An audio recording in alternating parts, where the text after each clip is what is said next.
चौड़ीकरण की बात करते हैं, इसकी भी हमको जो है भारत सरकार को हमने प्रस्तावित कर दिया है।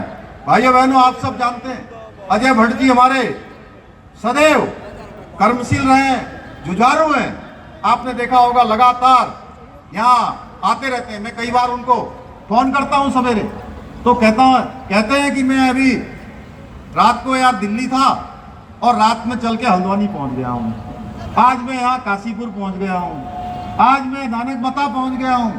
और कभी कभी तो मुझे पता लगता है कि ये रात में चल के बेताल घाट पहुंच गए, रामगढ़ पहुंच गए।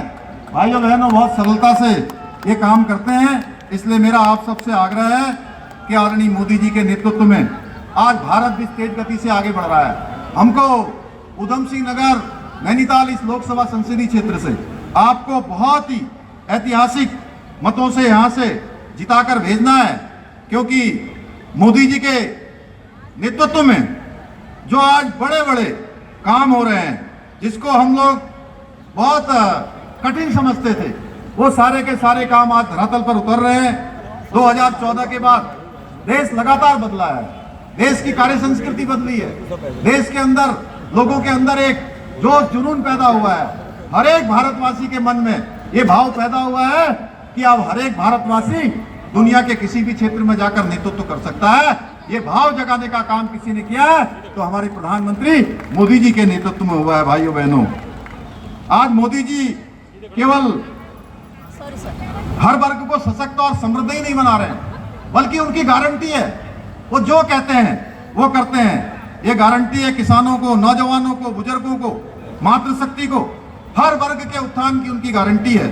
किसानों को किसान समृद्धि योजना से आज आर्थिक मदद मिल रही है, नौजवानों को रोजगार मिल रहा है। राज्य के अंदर भी आपने देखा होगा, राज्य के नौजवानों को पिछले 2 सालों में एक बड़ी संख्या में रोजगार उपलब्ध हुआ है और पारदर्शिता के आधार पर हुआ है। भाइयों बहनों, हमारा राज्य मोदी जी के मार्गदर्शन में, उनके नेतृत्व में, जहां 4 धाम तेजी साथ हुए थे, जिसमें से 18,000 करोड़ रुपए की ग्राउंडिंग भी शुरू हो गई है। भाइयों बहनों, बड़ी संख्या में यहाँ रोजगार मिलने वाला है। यूसीसी हमने लागू किया है, उत्तराखंड पहला राज्य बन गया। ये गौरव हमको प्राप्त है, उत्तराखंड के हर एक उत्तराखंडी को ये गौरव प्राप्त है कि उसका योगदान, उसका बोर्ड ने हमको सेवा करने के लिए जो आपने दिया था, उसका योगदान यूसीसी बनाने में भी है। भाइयों बहनों, अतिक्रमण हटाने का अभियान हमने प्रदेश के अंदर जो शुरू किया था, वो अभियान लगातार चल रहा है। कई हजारों एकड़ जमीन हमने अतिक्रमण से मुक्त कराई है।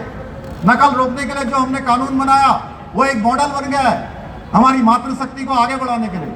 मातृशक्ति बहना उत्सव बहना योजना हमने प्रारंभ करी, 30% का आरक्षण उनके लिए सरकारी नौकरियों में सुनिश्चित किया है। इसके साथ साथ 3 गैस के सिलेंडर साल में एक बार 3 बार मुफ्त, उनको प्रोत्साहित करने का काम किया है, उनको आगे बढ़ाने का काम किया है। आज ब्रह्म कमल लगी हुई टोपी जो हमारी पूरे विश्व में विख्यात हो गई, पूरे विश्व के अंदर मैं इंग्लैंड गया था, मैंने देखा, मैं दुबई गया, अबू धाबी गया, वहां भी मैंने देखा कि हमारे उत्तराखंड की जो ब्रह्म कमल की टोपी है वो धारण किए हुई थे, क्योंकि हमारे प्रधानमंत्री जी ने 2022 26 जनवरी को लाल किले में वही टोपी धारण की हुई थी। भाइयों बहनों, उत्तराखंड उनके हृदय में बसता है। इसलिए यहाँ की अगर हम बात करें तो कितनी सारी नई ट्रेनें यहाँ से चली हैं। आप देखिए कितने हमारे रेलवे स्टेशनों का पुनर्विकास हुआ है, नवनिर्माण हुआ है, तेजी से काम आगे बढ़ा है। जमरानी बांध, जो हम कई दशकों से सुनते थे कि जमरानी बांध बनेगा, जमरानी बांध बनेगा, आप सब भी सुनते होंगे। आज प्रधानमंत्री मोदी जी के कालखंड में हमारे अजय भट्ट जी ने उसके लिए संपूर्ण प्रयास किया, हम लोगों ने राज्य सरकार की तरफ से किया, और आज हमको जमरानी बांध की जो है स्वीकृति प्रदान हो गई है। भाइयों बहनों, उसका निर्माण का कार्य चल रहा है। बहुत ज्यादा दूर जाने की जरूरत नहीं है।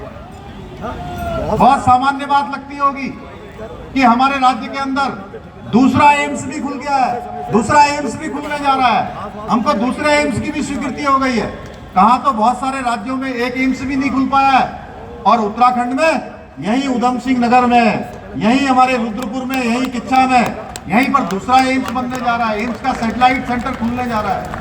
रानीबाग एचएमटी फैक्ट्री कई सालों से वह भूमि हस्तांतरण लंबित पड़ा हुआ था। भाइयों बहनों, आज वो हमको उसकी भी भूमि हमको मिल गई है। ऐसे अनेक काम हुए। आपने देखा होगा हरमिंदर साहब जाने के लिए अभी अजय भट्ट जी के प्रयासों से यहाँ से ट्रेन चालू हो गई है। ऐसे अनेक काम हुए, मैं उनको गिनाऊंगा तो बहुत लंबा हो जाएगा।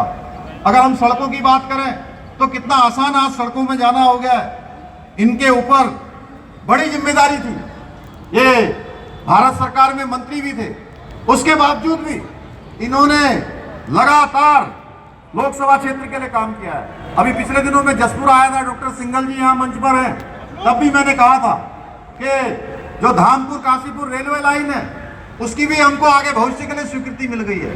ऐसे अनेक काम शिव अरोड़ा जी। अगर आप ये वीडियो YouTube पर देख रहे हैं तो हमारे चैनल को सब्सक्राइब करें और बेल आइकन को दबाना ना भूलें। अगर आप Facebook पर ये वीडियो देख रहे हैं तो हमारे पेज को लाइक करें।